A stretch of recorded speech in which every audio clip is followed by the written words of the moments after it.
ओम शांति।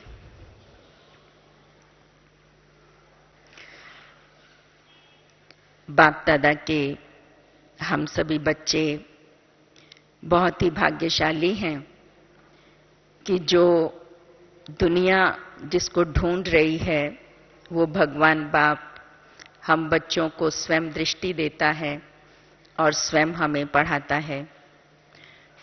जैसा कि बहन जी अभी कह रही थी कि समय के साथ साथ हम चलें और उसी अनुसार समय के साथ साथ हमारा जो पुरुषार्थ है वो क्या होना चाहिए, उसके विषय में जो मेरा अपने जीवन काल का अनुभव रहा और जो बातें मैंने स्वयं पर लागू की, तो कुछ एक अनुभव की बातें आज हम आपस में शेयर करेंगे।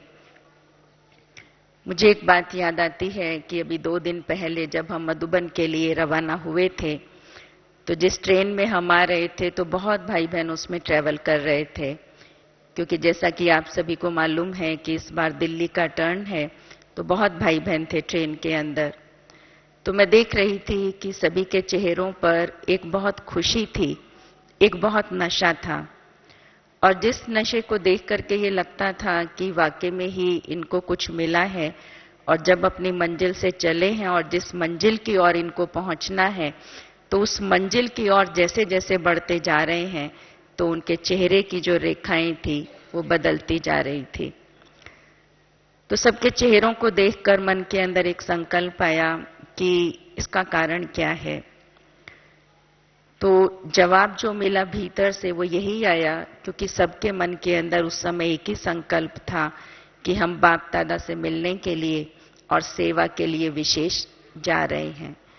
तो उस बात से मैंने एक बात सीखी कि जब हम किसी भी बात में दृढ़ संकल्प हो जाते हैं और मन के अंदर किसी भी बात का तांता लग जाता है तो हमारे जीवन के अंदर एक बहुत पुरुषार्थ में तीव्रता आ जाती है और हमारे में नशा और खुशी जो है वो बढ़नी शुरू हो जाती है।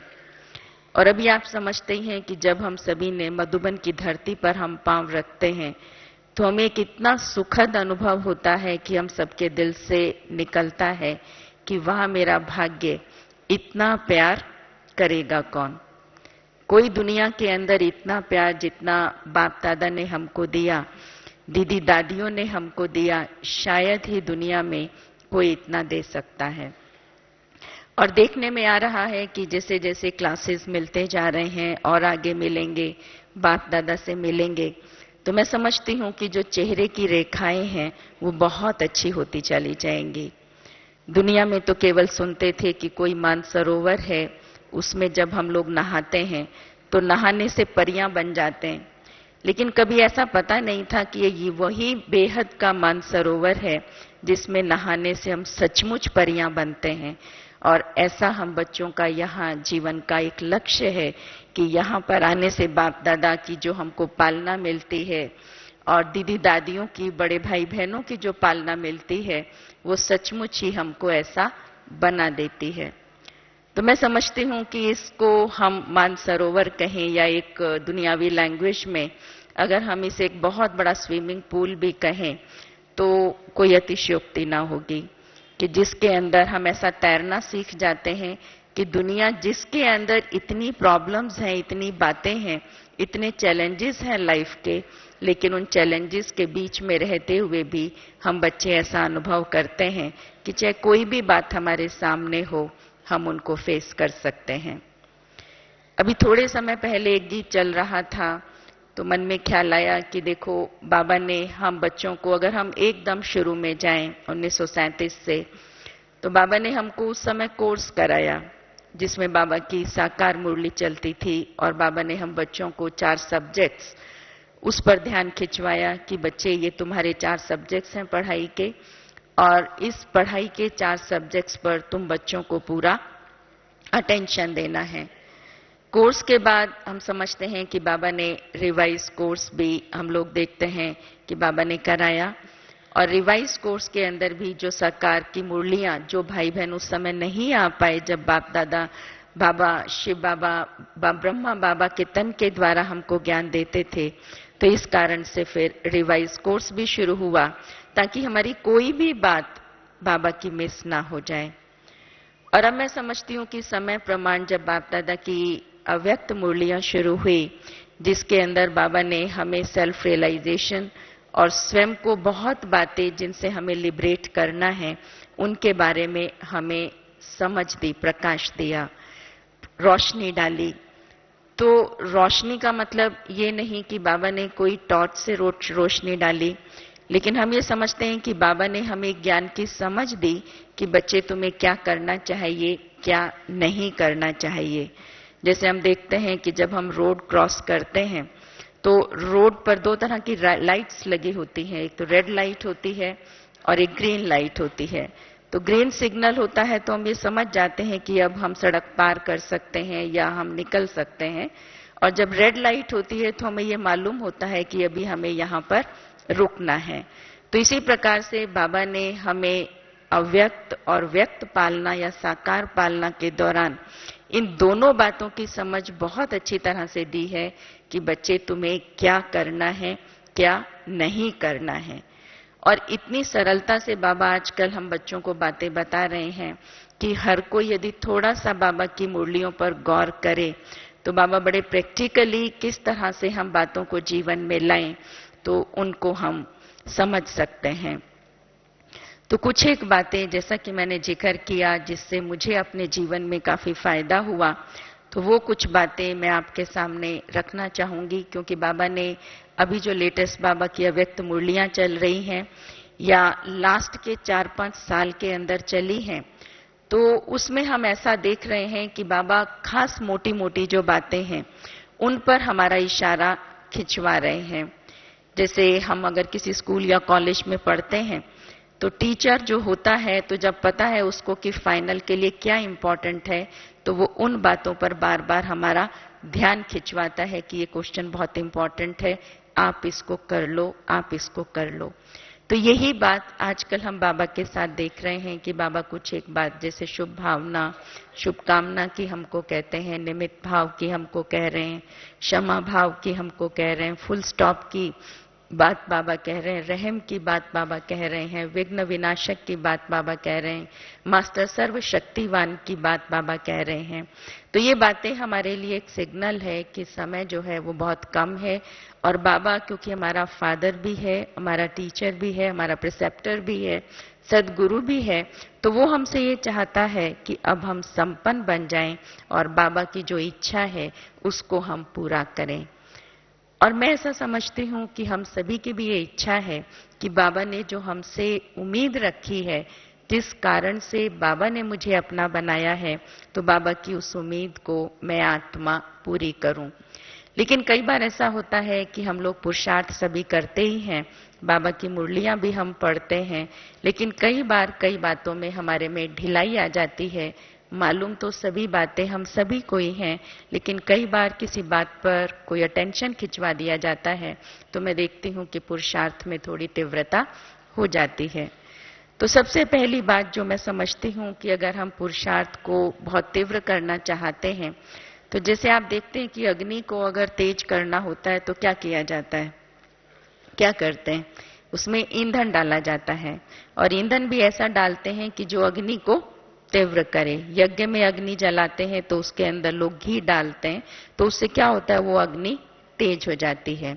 हम लोग साइंस में पढ़ते थे कि अगर कोई केमिकल रिएक्शन अगर तेज नहीं हो रही होती तो उसके अंदर कोई ना कोई कैटलिस्ट डाल दिया जाता है जिसको उत्प्रेरक कहते हैं। तो उससे क्या होता था, वो केमिकल रिएक्शन जो होती थी वो बहुत कम समय के अंदर पूरी हो जाती थी, उसकी गति बढ़ जाती थी। तो इसी प्रकार से तीव्र पुरुषार्थ को करने के लिए हमारे भीतर के अंदर एक तांता लगना चाहिए कि मुझे अब कुछ बनना है, जिसको बाबा दूसरे शब्दों में आजकल कह रहे हैं कि बच्चे दृढ़ता के अंदर भी दृढ़ता। एक तो हमने सोच लिया कि मुझे करना है, लेकिन उसके अंदर दृढ़ता में भी दृढ़ता होना बहुत जरूरी है, क्योंकि जब किसी बात के लिए हम दृढ़ हो जाते हैं कि हमें इस कार्य को करना ही है, मुझे अपनी इस कमी को दूर करना ही है। बाबा ने भी इस बार इशारा दिया है कि बच्चे तुम नहीं करेंगे तो बाप दादा तुमसे कमी को दूर कराएगा ही। लेकिन उस समय हम बच्चों को ये समझ भी मिलती है, बाबा ने ये ज्ञान दिया है, तो इसे हम समझ सकते हैं कि अगर बाबा ने कराया समय अनुसार हुआ तो नंबर भी किसको मिलेंगे, क्रेडिट किसको जाएगा? हमें नहीं जाएगा उसका क्रेडिट, क्योंकि बाप हमको ऐसा बनाना चाहता था, बाबा हमें ऐसा देखना चाहता था, तो इसी कारण से बाबा ने हमसे ऐसा पुरुषार्थ कराया। तो बाबा ने जो हमें समय का इशारा दिया है उसको समझते हुए मैं समझती हूँ कि हम अपने भीतर में इस बात की दृढ़ता कर लें कि मुझे अपने को बदलना है। अक्सर देखने में ऐसा आता है कि ब्राह्मण परिवार में जब हम ज्ञान में चलते हैं तो आरंभ में तो हमारा जो पुरुषार्थ होता है वो बहुत अच्छा होता है, बहुत अच्छे एफर्ट्स हम करते हैं, मुरली में, ज्ञान में, योग में, धारणा में हम बहुत फास्ट जाते हैं। लेकिन कुछ समय के बाद हमारा जो उमंग उत्साह है वो थोड़ा सोडा वाटर होने लगता है। तो मैंने जो देखा कि उसका जो कारण होता है मेनली वो यही होता है कि हम लोग जो है थोड़ी जो बाबा की दृढ़ता की बात है उसमें ढीले हो जाते हैं, और उसका जो सबसे बड़ा कारण देखने में आता है कि हम एक दो को देखने लग जाते हैं कि वो भी तो ऐसे चल रहे हैं, वो भी तो ऐसे कर रहे हैं, उनका पुरुषार्थ अभी ऐसा है, वो अगर बन जाएंगे तो हम तो उनसे बेटर हैं, तो हम तो बन ही जाएंगे। लेकिन कोई भी दुनिया के अंदर जो दुनिया में भी रहा हो अगर महान बना है तो मैं समझती हूँ कि उन्होंने कभी भी पीछे मुड़कर नहीं देखा है। हमारी दीदी दादियां कितने समय से पुरुषार्थ करती आ रही हैं, हम लोग अभी भी देखते हैं कि उनके जीवन के अंदर एक कितना उमंग उत्साह है, कितनी आप समझ सकते हैं कि इतना बड़ा यज्ञ है, कितनी बातें उनके सामने आती होंगी, लेकिन कभी उन्होंने एक दो को नहीं देखा और हमेशा आगे बढ़ने का पुरुषार्थ करते रहे। तो इसलिए ये बात की धारणा कि मुझे कुछ करना है, मुझे कुछ बनना है, इस बात की दृढ़ता होनी बहुत जरूरी है। और जितना ये बात हमारे भीतर से निकलती है तो उतना आप देखेंगे कि उस बात के अंदर पावर भी ज्यादा होती है।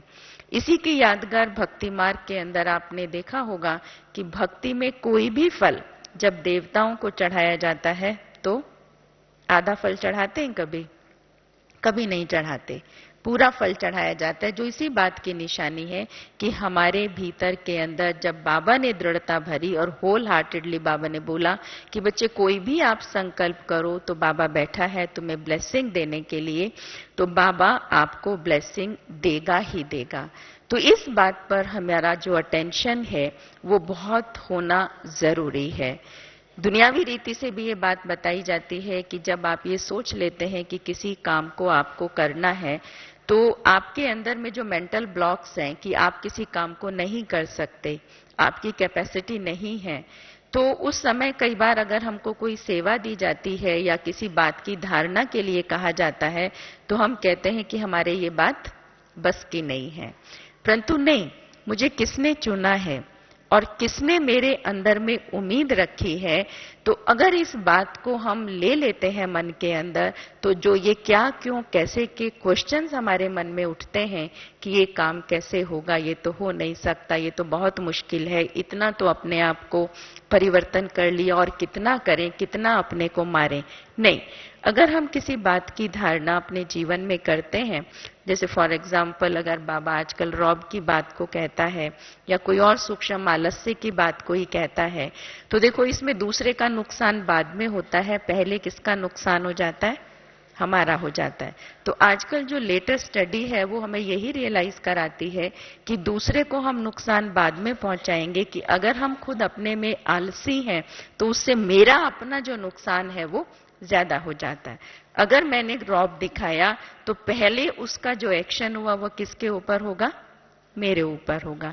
मेरा बॉडी सिस्टम जो है, इम्यून सिस्टम जो है वो खराब होने लगेगा, कमजोर होने लगेगा, जिस कारण से हम जो है थोड़ा सा अपसेट भी हो जाएंगे।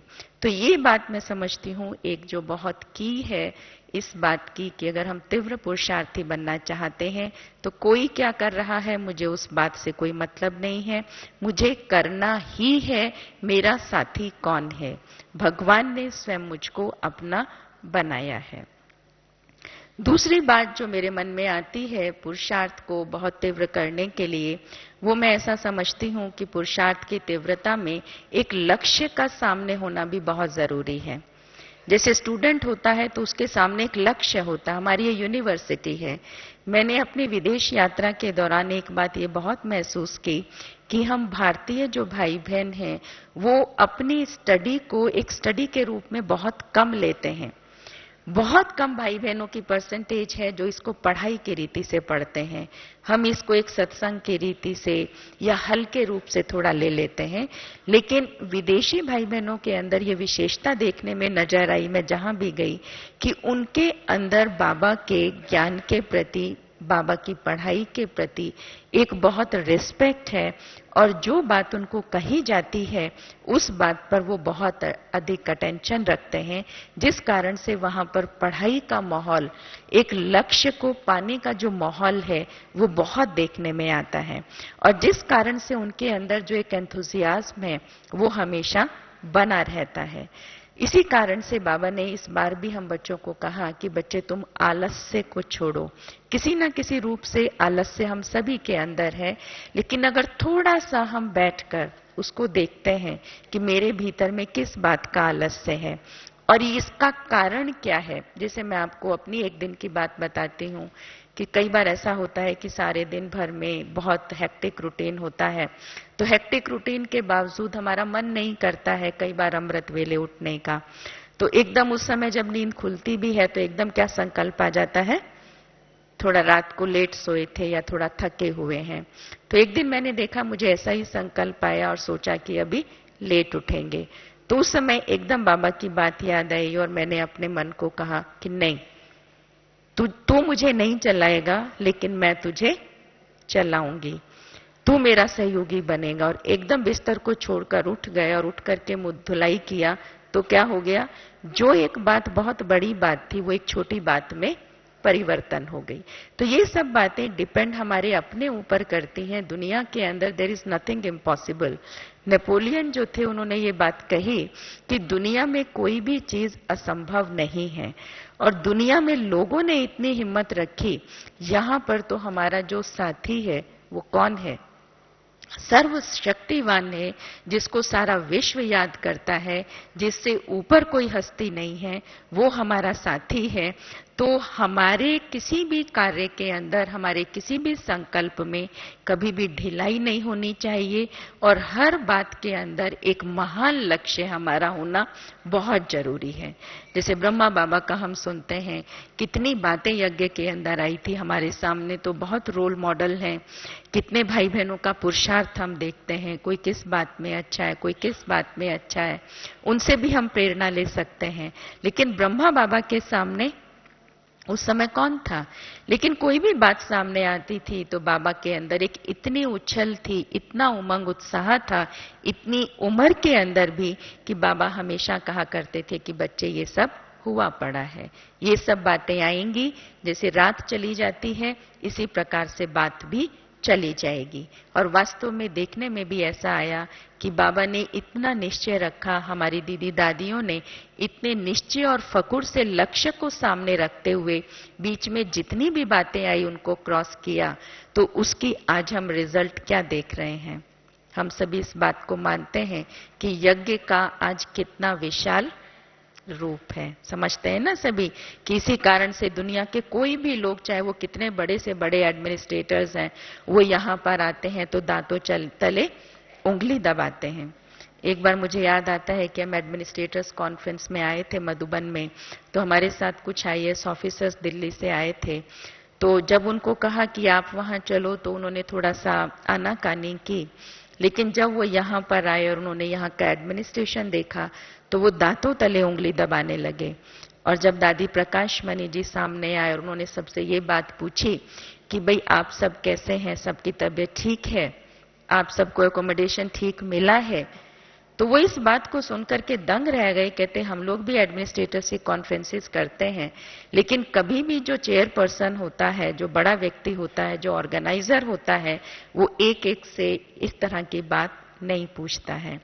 तो उन्होंने कहा दिस इज एम्पैथी, कि भाई आप अपने आप को उस सिचुएशन में रखकर देखिए कि अगर आपको कोई प्रॉब्लम हो तो आपको कैसा लगेगा।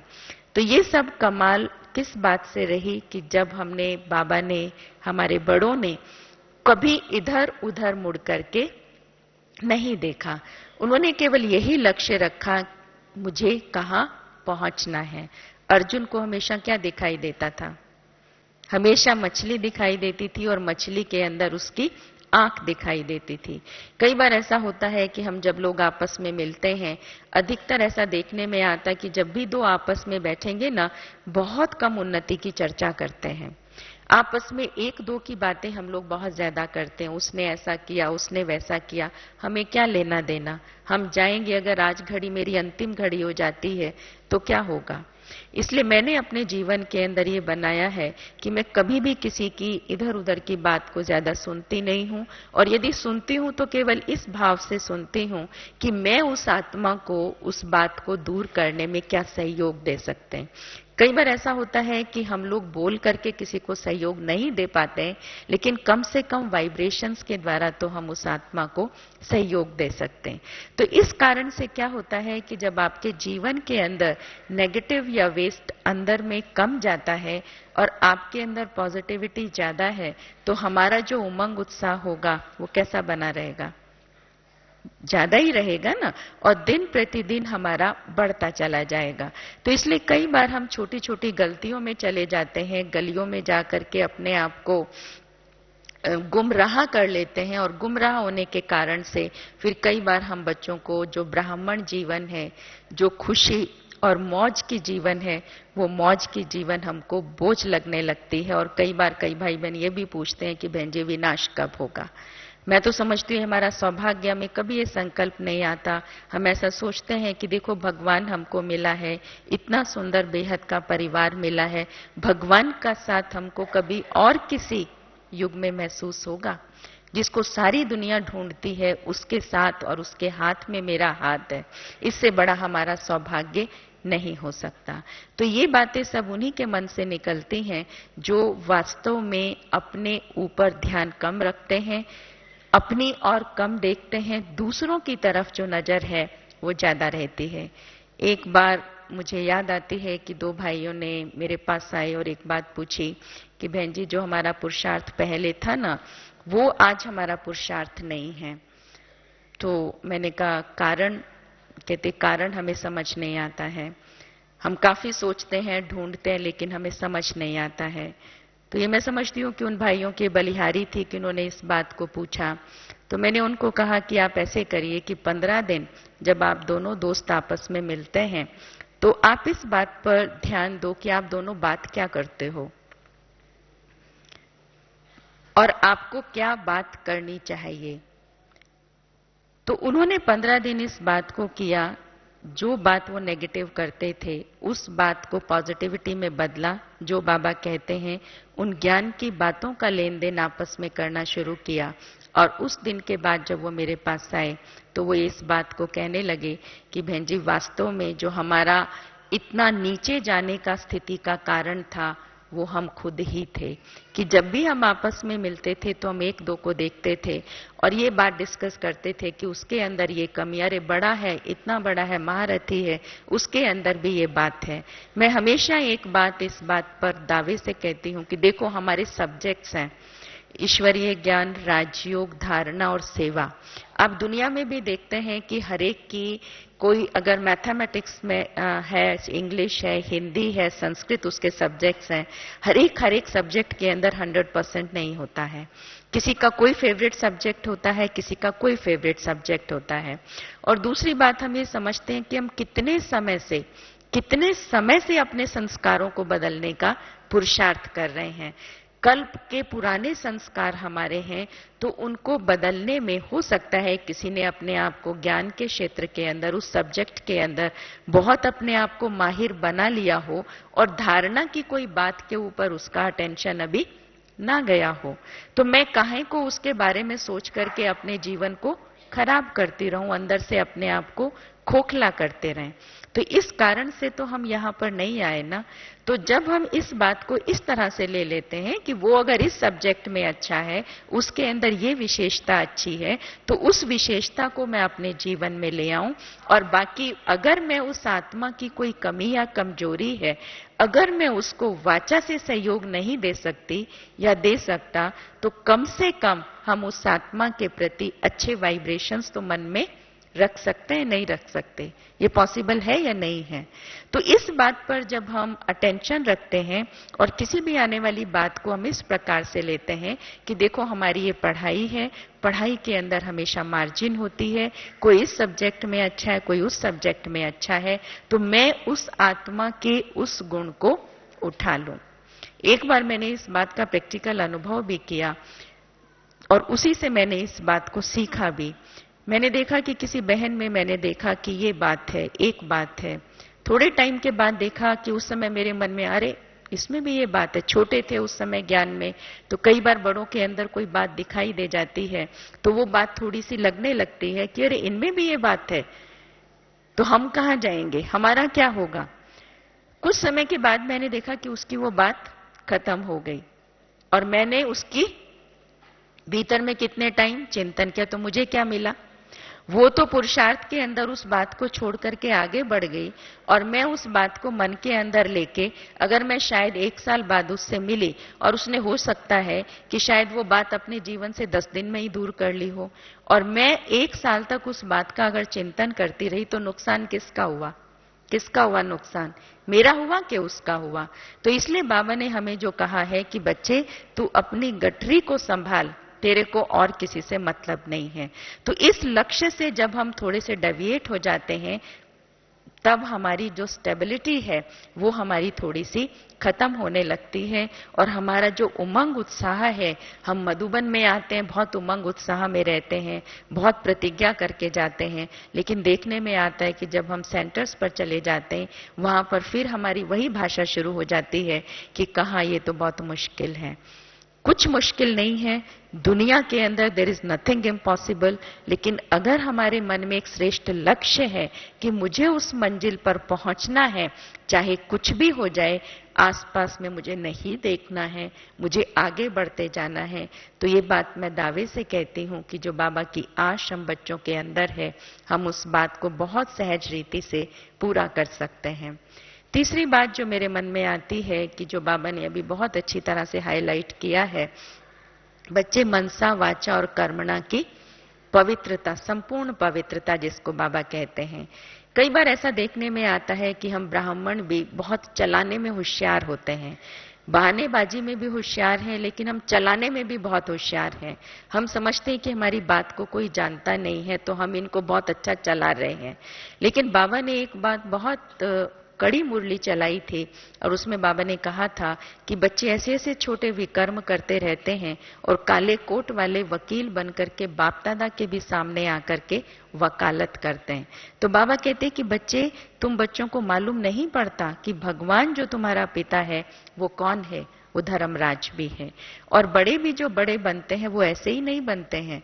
दादियां अक्सर सुनाती हैं कि बड़ा जो बनाया जाता, खाते हैं ना हम सभी, तो कैसे बनता है, कितनी मेहनत होती है उसका प्रोसेस। दाल होती है, पहले इसको भिगोया जाता है, फिर इसको पीसा जाता है, फिर उसको फेंटा जाता है, फेंटने के बाद उसको तला जाता है, तलने के बाद उसको फिर पानी में डाला जाता है, पानी में डालने के बाद उसको निचोड़ा जाता है, निचोड़ के फिर उसके ऊपर दही डाल के फिर उसको चबा के क्या कर दिया जाता है, हजम कर लेते हैं। तो कितना प्रोसेस है इसके अंदर। तो बाबा ने बड़ों को बड़ा बनाया है, किसी को निमित्त बनाया है, तो अवश्य ही उसके अंदर कोई ना कोई हुनर होगा। तो इसके लिए हम लोग मन के अंदर भी कई बार ऐसा सोचते हैं कि हम किसी के प्रति अपने मन में क्या सोच रहे हैं, ये दूसरे को नहीं पता लगता है। लेकिन ऐसी बात नहीं है, जो हम सोचते हैं, जैसा हम सोचते हैं, वैसे वाइब्रेशंस हम एमिट करते हैं, बाहर फेंकते हैं और दूसरे के पास वो वाइब्रेशंस पहुंचते हैं। तभी आप देखते हैं कि कईयों को मिलकर के हम कहते हैं इनसे मिलकर हमें बहुत अच्छा लगता है, बहुत खुशी होती है। और कईयों से हम लोग ब्राह्मण परिवार में भी कटने की कोशिश, दूर होने की कोशिश करते हैं। तो इसका रीजन यही होता है कि हमारे अंदर में जो है हम लोग क्रिस्टल क्लियर नहीं हैं। और स्वयं को क्रिस्टल क्लियर बनाने में बाबा के साथ जो स्पेशल मीटिंग है अमृत वेले की, मैंने देखा वो बहुत मदद करती है। क्योंकि आज की बिजी दुनिया के अंदर हम लोग इतने व्यस्त रहते हैं कि कई बार हमारे पास समय ही नहीं होता है दिन भर में कि हम बहुत अधिक आराम से बाबा के साथ पर्सनल सिटिंग कर सकें।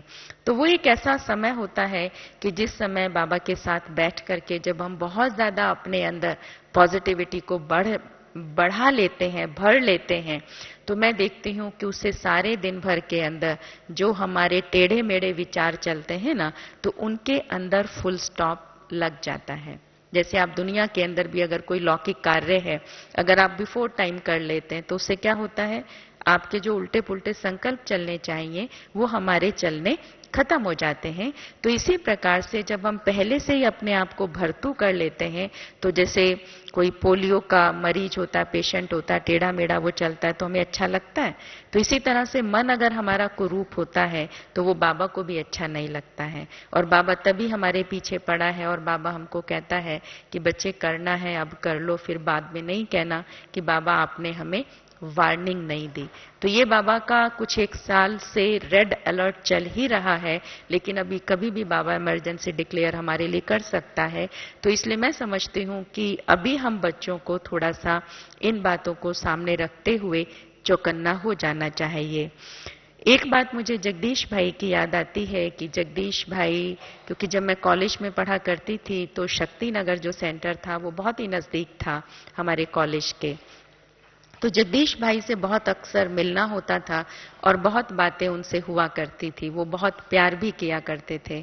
तो एक बार मैंने उनसे एक बात पूछी थी कि मैंने कहा भाई साहब देखो हम लोग बहुत लास्ट में आए हैं, हमारा मन करता है कि हम यज्ञ के अंदर हम आगे बढ़ें, बहुत आगे जाएं, तो हम किस बात पर आप समझते हैं कि हमें थोड़ा सा मुझे स्पेशली ध्यान देना चाहिए।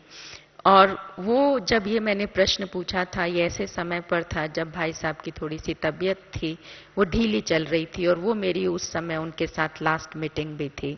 तो उस समय उन्होंने मुझे एक बात कही थी कि उर्मिल बहन, बाबा के सामने जब भी आप बैठती हो तो बाबा से एक बात पूछा करो कि बाबा मेरा यज्ञ में रोल क्या है और मेरा गोल क्या है, आपने मुझे किस लिए चुना है। तो जब आप इस प्रकार से बाबा से बात करेंगे तो आपको बाबा से भीतर से आवाज आएगी कि बच्चे मैं तेरे से ये चाहता हूं, बच्ची मैं तेरे से ये उम्मीद करता हूं। तो जब वो चाहना मुझे पता लगेगी कि भगवान मेरे से ये उम्मीद रखता है, तो ये मेरा परम सौभाग्य है, मैं पद्मा पदम भाग्यशाली आत्मा हूं कि भगवान मेरे से ये उम्मीद रखता है कि बच्ची तू ऐसा बन जा। और जब कोई किसी को पर्सनली प्राइवेट रूप से अगर बुला करके कोई बात कहता है, तो वैसे भी हम दुनियावी रूप से भी इस बात को देखते हैं कि हमारे भीतर में एक वो होता है कि नहीं, उसने मुझे ये बात बोली है तो मुझे करनी चाहिए। और इससे मैंने देखा कि जब बाबा से इस प्रकार से बात करना शुरू किया तो उससे मैंने देखा कि बाबा के बहुत क्लोजनेस का अनुभव होने लगा, और बाबा से इतना अच्छा लगता था कि जैसे बाबा मुझे कहता था कि बच्ची तुम मुझे बहुत अच्छी लगती हो, बहुत प्यारी लगती हो। तो मैं बाबा से पूछती थी कई बार कि बाबा मैं आपको कैसी लगती हूँ। बाबा से जब हम ऐसे पूछते हैं, जैसे कई बार होता है ना कि जो बड़े लोग होते हैं दुनिया में भी आपको कोई बात वैसे नहीं कहेंगे, लेकिन आप जब उनके पास जाएंगे और आप उनसे पूछेंगे कि हमारे लिए कोई शिक्षा हो, हमारे लिए कोई बात हो जो हमें बात ध्यान पर रखनी हो, तो कृपया आप हमें बताएं। तो उससे देखने में क्या आता है कि जब वो उस बात को हमें बताते हैं तो उससे फिर हमें एक प्रेरणा प्राप्त होती है। तो ये बात भी मेरे जीवन में एक बहुत प्रेरणा की स्रोत रही। तो इसलिए मन को हम क्रिस्टल क्लियर रखें, लाइक अ डायमंड, ट्रांसपेरेंट, एकदम बिल्कुल शुभ भावना और शुभ कामना, एकदम आत्मभाव हो किसी के प्रति भी। किसी को भी, अब देखो कई हमारी ऐसी मार्जिन्स होती हैं जिसमें हम लोग अपने नंबर जमा कर सकते हैं अपनी मनसा को अच्छा बना करके। एक बार मैं मोबाइल पर जब बाबा की ये मुरलियां चली तो मेरा एकदम अचानक ध्यान गया, मैं मोबाइल पर किसी से बात कर रही थी। आप समझते हैं कि मोबाइल जब आप करते हैं तो उस समय 1-2 मिनट ऐसे होते हैं, सेकंड्स कहो, कि जिस समय वो दूसरा व्यक्ति फोन उठाएगा, तो उस समय जब बेल बजती है तो आप उस समय क्या होते हैं, वेट कर रहे होते हैं, फ्री होते हैं ना। तो ये हमारे कुछ ऐसे क्षण होते हैं जिसको हम यूटिलाइज कर सकते हैं। तो इसी तरह से मैंने फिर अपने जीवन में देखना शुरू किया कि ऐसे कितने क्षण हमारे पास होते हैं कि जिनको हम अगर यूटिलाइज प्रॉपरली कर लें तो हम जो है अपने पास बहुत मोमेंट्स को इकट्ठा करके, जो बाबा कहता है कि बच्चे 8 घंटे का पुरुषार्थ, ये क्या कि 16 घंटे का भी मुश्किल नहीं है। बहुत ऐसा टाइम होता है, या तो उस समय जब कोई बेल नहीं उठा रहा होता तो हम क्या सोच रहे होते हैं, इसने फोन ही नहीं उठाया, पता नहीं ये कहाँ है, उठाते ही नहीं है फोन। तो ये कौन से खाते में जाएगा? नेगेटिव में जाएगा ना। उस समय सोचो बाबा ने मुझे मौका दिया, चलो मैं बाबा को याद करता हूं और उस आत्मा को वाइब्रेशंस देता हूं। फोन उठाया तो भी ठीक है। अगर हम ऐसे संकल्प मन में ला रहे हैं तो मेरा ही नुकसान हो रहा है, उसको सुन रहा है क्या? जिसको हम फोन कर रहे हैं सुन रहा है उसको? उसको तो नहीं सुन रहा। तो उससे क्या होता है कि कई बार इस तरह से मूवमेंट्स हम लोग बहुत ज्यादा वेस्ट करते चले जाते हैं। पानी भर रहे हैं अगर आप खड़े हैं, खाना आपके सामने आने वाला है, ऐसी बहुत सी छोटी छोटी बातें हैं। अगर आप अपने साथ थोड़ा सा बात करेंगे तो आप हर एक के पास अपनी दिनचर्या के अंदर बहुत से ऐसे पल मिलेंगे कि जिनको अगर आप इकट्ठा करेंगे तो वो आपके पास कई घंटों के बराबर हो जाएंगे। और बाद में ये बाबा हमें रियलाइज कराएगा कि बच्चे तेरे पास यहां भी टाइम था, तेरे पास यहां भी टाइम था, तेरे पास यहां भी, अब तू साक्षात्कार कर। और अब मैं तुम्हारा बाप, तुम्हारा बाबा, अब मैं तुम्हारे लिए कौन हूं? धर्मराज हूं। उस समय हम कुछ नहीं कर पाएंगे। तो इसलिए ये बाबा की जो वार्निंग है ये कान खोल करके हमें सुननी चाहिए। एक तो होता है सुनना, एक होता है कान खोल करके सुनना। कई बार हम किसी को कोई बात सुनाते हैं ना, कहते हैं आर यू लिसनिंग? आप सुन रहे हैं इस बात को? ध्यान से सुनना कि बाबा क्या कह रहा है, बाबा की मुरलियों को ध्यान से पढ़ना, ये बात बहुत जरूरी है। बाबा की एक एक बात आजकल बहुत इंपॉर्टेंट है, हमारे जीवन को हीरे तुल्य बनाने वाली है। दूसरी बात, वाचा पर जो अटेंशन बाबा ने प्योरिटी की बात कही है कि बोल में भी कई बार हमारी ज्यादा बोलने की जरूरत नहीं होती है, उसमें भी थोड़ा सा एक हमारा एफर्ट ये अब रहना चाहिए। कई बार हम अपनी बात को बहुत ऊंचा बोलकर या हम ज्यादा बोल करके देते हैं, कई बार इशारों में भी हम उस बात को दे सकते हैं। तो अब हमको अपनी एनर्जी यहां भी सेव करने की जरूरत है। जैसे बाहर हम लोग बहुत बातें देखते हैं, एनर्जी मैनेजमेंट के लिए लोग लिखते हैं कि भाई आप बिजली बचाओ, पानी बचाओ, बहुत चीजों के लिए ऐसी बातें आती हैं। तो इसी तरह से जो मेरी एनर्जी बोलने में ज्यादा जाती है, वो नैनो की भाषा से हम उस बात को स्पष्ट करने का मैं समझती हूं पुरुषार्थ करें और भीतर में हमारी क्लैरिटी हो तो दूसरे की भी कैचिंग पावर बढ़ेगी और मेरी भी स्थिति जो है वो ऊंच होगी। और जितनी मेरी स्थिति ऊंच होगी तो उतना ही मैं ऊपर ही ऊपर सारा दिन भर में मैं आत्मा फ्लाई करते रहूंगी। और दूसरी बात, जो हमारे बोल वैसे तो हम सभी ध्यान रखते ही हैं, लेकिन थोड़ा सा जो उसके अंदर एक रसीलापन वो होना बहुत जरूरी है। तो उससे क्या होता है, कई बार अगर मानो कोई गलती कर भी देता है, गलती हर एक से होती है, पर गलती को मान लेना या गलती को देने का तरीका कि थोड़ा सा हल्का, अगर आप इस बात पर ध्यान दें तो इस तरह से अगर हमारा थोड़ा व्यवहार होता है एक दो के साथ, उनकी गलती के अंदर अगर हमारा क्षमा भाव होता है, जिसको बाबा ने पिछले लास्ट ईयर मुरली में बहुत अच्छी बात बोली थी, जो मुझे बहुत अच्छी लगी थी। और आजकल के सिनेरियो में हम इस बात को समझते हैं कि बाबा ने कहा है कि बच्चे कोई भी जो है आप शिक्षा देके किसी को नहीं समझा सकते हो, आप क्षमा करो, रहम भावना रखो और स्नेह का पानी दो। आप बहुत अच्छे इस बात में, थोड़ा सा मेरे को इस बात में आपका सहयोग चाहिए। स्नेह से, प्यार से अगर आप उसको जैसे बच्चे को मोल्ड करते हैं, अगर ऐसे अपने आप को मोल्ड करें तो मैं समझती हूं कि बहुत फायदा होगा। इसी तरह से कर्मणा के अंदर बाबा कहते हैं कि आपका व्यवहार, कई बार ऐसा देखने में आता है कि ज्ञान में हम बहुत होशियार हैं, बहुत अच्छी बात है, बहुत अच्छी बात है एक साथ, लेकिन जहां पर व्यवहार की बात आती है तो बिल्कुल लौकिकता नजर आती है। ये अब नहीं आनी चाहिए। बाबा ने हमें पूरा रूटीन दिया, एक मुरली चलाई थी जिसमें बाबा ने पूरा रूटीन हमें बताया था कि अमृत वेले से रात्रि तक आपका क्या रूटीन होना चाहिए। तो अलौकिक भाव मेरा कैसे हो, क्योंकि हर एक की पर्सनल लाइफ है, हर एक की पर्सनल प्रॉब्लम है। तो जितना हम अपनी काउंसलिंग खुद करेंगे, अपनी प्रोग्रेस के लिए अपने आप प्रोग्राम बनाएंगे, तो मैं समझती हूँ कि उतना ही हम अपने आप को ज्यादा अच्छा समझ भी सकते हैं और हम अपने आप को अच्छा इंप्रूव भी कर सकते हैं। लास्ट बात जो मेरे मन में आती है वो ये बात मन में आती है कि मेरा साथी कौन है, खुदा, भगवान, ये हमें कभी भूलना नहीं चाहिए। उसके आगे बड़ी से बड़ी प्रॉब्लम भी हल हो जाएंगी। बार बार अपने साथ बात करो, बाबा मेरा साथी है, वो सर्वशक्तिवान है, बाबा ने मुझे चुना है, मेरे को कितना बाबा ने ऊंचा उठाया है। जब मैं इतना ऊंचा उठ सकती हूं या उठ सकता हूं तो क्या मैं और नहीं उठ सकता? तो जब हम इस तरह से अपने साथ बात करेंगे तो उससे हमारा स्वमान भी बढ़ता जाएगा और बाबा के साथ प्यार भी बढ़ता जाएगा। दुनिया के साथ लेन देन कम करके जो भी बात आती है आप ये चेक करो, अभी टाइम नहीं है, नहीं तो एक सेकंड अगर आप सभी बैठ के इसको चेक करें तो सबसे पहले आप देखेंगे कि बहुत कम हमें बाबा याद आता है, पहले हमें मनुष्य आत्माएं ही याद आती हैं। तो जिससे क्या होता है कि जो सफलता हमको मिलनी चाहिए वो हमको नहीं मिलती है। एक कहानी मुझे याद आती है इसके ऊपर खुदा दोस्त की, कि एक बच्चा था, वो भगवान को, खुदा को बहुत प्यार करता था। तो एक बार वो एक उस देश का जो राजा था उसका कोई बच्चा नहीं था, तो उसने एक बार ऐलान किया कि 1 साल के बाद जो इस देश का राजा बनना चाहे वो बन सकता है, और 1 साल के बाद जो उसके पास में जंगल है उसको वहां नदी पार भेज दिया जाएगा। तो एक बार उसके माता पिता ने आकर के कहा कि भाई अब कल जो है राजा कौन बनेगा उसका चुनाव होना है, तो कौन देश का राजा होगा? तो वो छोटा बच्चा सुन रहा था और उसका दोस्त था खुदा।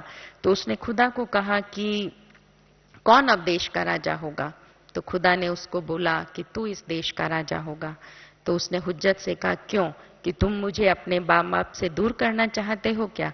अगर मैं राजा बन गया और 1 साल के बाद मुझे वहां से पार भेज दिया गया तो जंगल से तो मैं वापस आ ही नहीं सकता, तो मैं अपने माँ बाप से सदा के लिए दूर हो जाऊंगा। तो खुदा ने उसको कहा नहीं, क्योंकि उसने उसकी बात को सुना, जैसे मैं कहूं तो वैसे करना और तू जीत जाएगा। उसने जाके अपने आप को ऑफर कर दिया कि ठीक है इस बार राजा मैं बनना चाहता हूं। उसको राजा बना दिया गया। खुदा से वो बातें करता रहा। बातें करते करते खुदा ने उसको टचिंग दी कि जितना भी जंगल है इसको क्या कर, कटवा दे और नदी पर पुल बनवा दे। उसकी जगह उसने महल बनवा दिए, वहां पर बगीचे लगवा दिए, नदी पर पुल बन गया। 1 साल पूरा हुआ, उसने अपनी प्रजा को ऐलान कर दिया कल मैं उसमें देश में चला जाऊंगा और तुम भी जो मेरे साथ आना चाहते हो वहां पर आ सकते हो। तो बात कितनी बड़ी थी लेकिन सहज कैसे हो गई? कैसे हो गई? खुदा को जब साथी बनाया। तो इसलिए कम बात नहीं है कि हमें क्या मिला है, कौन मिला है। कई बार हम बाबा बाबा समझ करके इतना लाइट कर देते हैं, बाबा ही तो है ना। एक एक श्रीमत जो बाबा देता है वो भगवान की श्रीमत है, जिसको पाने के लिए दुनिया में लोग काशी कलवट खाते हैं, अपनी नाक को रगड़ते हैं। कम बात नहीं है कि वो भगवान आकर के हमारे भाग्य की लकीर को जो है खुद लिख रहा है। तो इसलिए 2 मिनट के लिए अभी हम लोग शांति में बैठते हैं बाबा की याद में और चलेंगे बाबा के पास वतन में और उस खुदा को अपने साथ अनुभव करेंगे।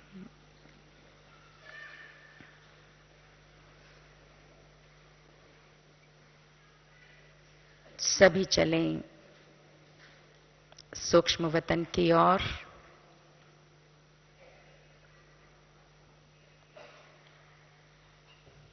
एक लाइट की काया में स्वयं को देखें।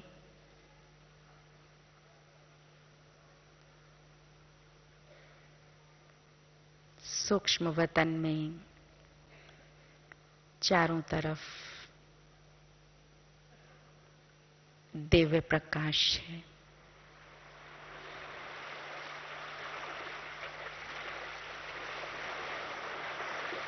मैं फरिश्ता लाइट के चोले में वतन में हूं।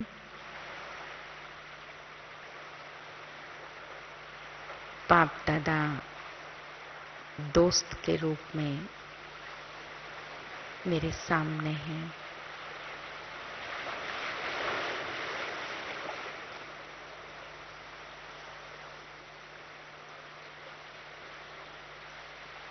दोस्त के नाते से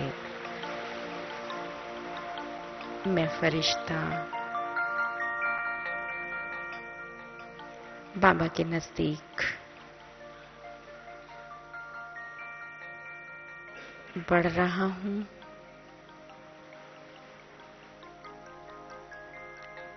और एकदम दृष्टि लेते हुए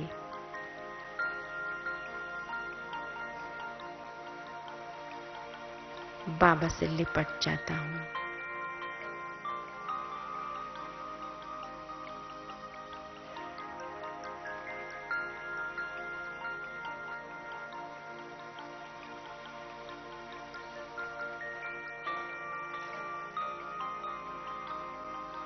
भीतर से निकलता है,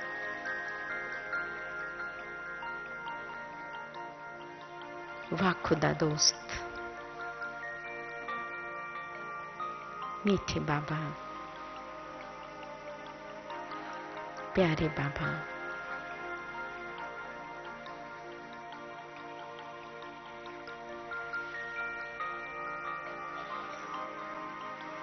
तुझे पाकर सब कुछ पा लिया।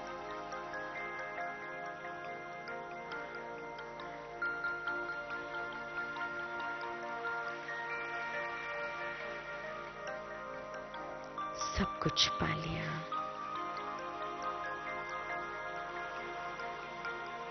सब कुछ पा लिया।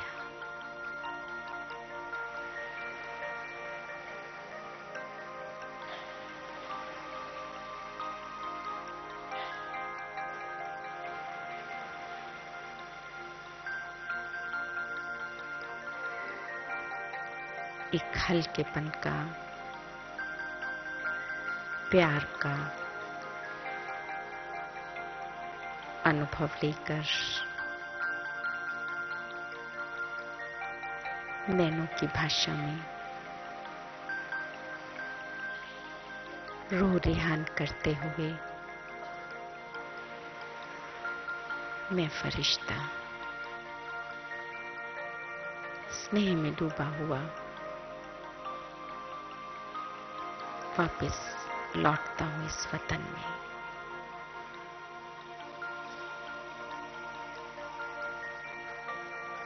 ओम शांति।